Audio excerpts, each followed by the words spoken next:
Hello, friends. I'm Dr. Sarita Salzberg, board certified in family medicine and addiction medicine, and I've been helping people for over 25 years.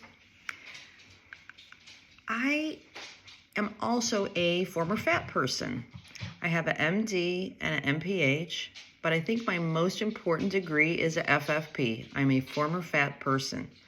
And I think for pretty much all my life, I've thought, well, there's something wrong with me. What is wrong with me? Why don't I have willpower? How come people can pick and sit at a table and be perfectly fine? And I am there tortured and going nuts. A close friend of mine, who was a wonderful person, had noticed after I lost the weight, which I've been able to keep off for over 2 years, and I continue every day in my food recovery. How did I do this? He was like, you have no willpower. And I said, yeah, I don't have any willpower. I am wired like my ancestors who survived famine.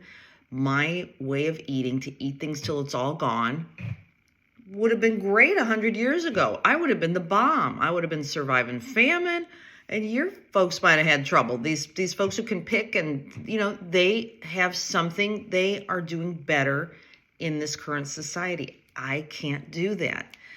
And I remembered when I heard about intermittent fasting and Dr. Jason Fung's channel, and then Dr. Pradeep Jagannatha's channel. Both of these channels have helped me immensely reframe how I think about food and also how I think about diabetes. In conventional medicine, we were taught that people gain weight and then they just keep gaining more weight, they get diabetes, and there's just no end to it. 99.5% of the people fail our low-calorie diets. How our society is set up is just really messed up. Now, if I took you back in time to where your ancestors lived, like if we went 100 years ago and we visited with your great-grandparents, your great-great-grandparents, all those folks would have been thin. And not just because they didn't have enough food. I mean, people were effortlessly thin. Well, there just wasn't that much food. And guess what there was a lot more of? There was a lot more time. So people really savored their food. They took time. Food was real food. It was a natural thing, and it wasn't much of it. So like the cactus, we would be fine in that environment.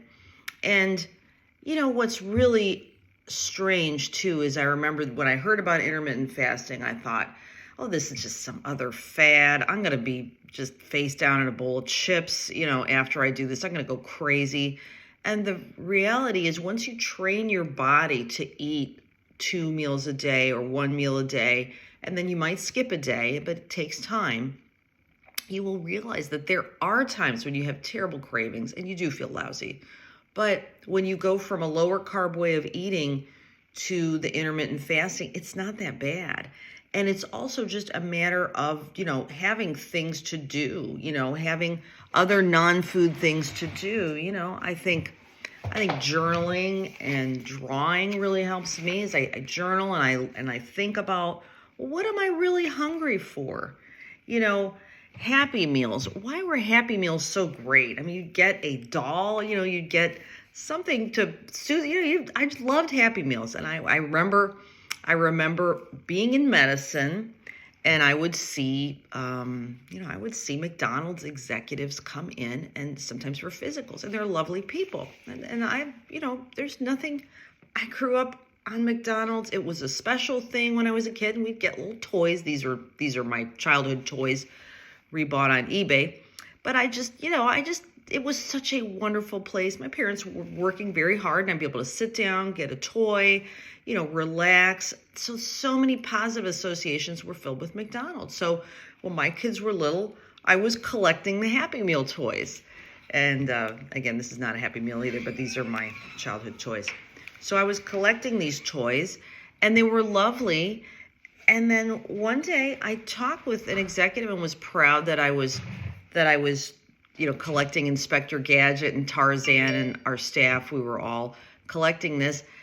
And she looked at me kind of in horror and went, wow, well, I don't eat there. And that should have rung a bell in my head, that this person was of a healthy weight. And she was really questioning my food choices in the 90s, early 2000s. And you're a doctor and you're there eating at McDonald's proudly and talking about it and collecting the toys. And I was. So no offense to McDonald's. I mean, again, wonderful memories. It's a wonderful product, but it's a special food. And that's how it was in the 70s. It was not something people ate every day. So what can we eat every day? So I want you to also question everything about weight loss. And in the next video, we're going to talk about what we can safely eat if you're like me and don't have willpower, and how we can protect our cactus and build the globe around our cactus and be healthy. There's nothing wrong with us. 2 is 11. You and me together, we have the power of 11. And thank you for listening. Thank you for being here with me. And I hope you'll subscribe to my channel. And I hope to see you in the next video. Bye-bye.